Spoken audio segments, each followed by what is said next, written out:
And trade headlines continued to inject more volatility into the market. At the close today, the Dow was down 98 points, closed at 25,764. The Nasdaq slid by 81.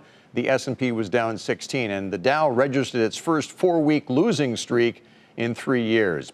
Bob Pisani takes us through all this week's twists and turns, and he looks ahead to next week. It's never a dull moment on Wall Street. First, the Dow Jones Industrial Average plummets more than 600 points on Monday after China announced a retaliatory round of tariffs over the weekend. Seems like a long time ago. Then the market edged higher on Tuesday on hopeful comments from Steve Mnuchin, Treasury Secretary, and President Trump, saying trade talks have not completely collapsed. Stocks have pretty much bounced up and down on every trade tweet and headline that's crossed the wire since then. But look what happened today. We're holding up well on good economic numbers and a little more trade talk hopes.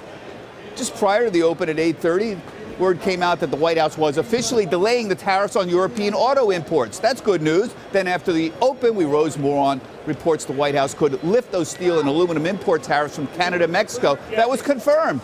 But after all these trade disappointments, it's getting tougher to sell the trade story. That's why we're not getting a big bounce from industrial stocks associated with trade like Caterpillar or 3M, or even some of the tech names like Apple or Intel.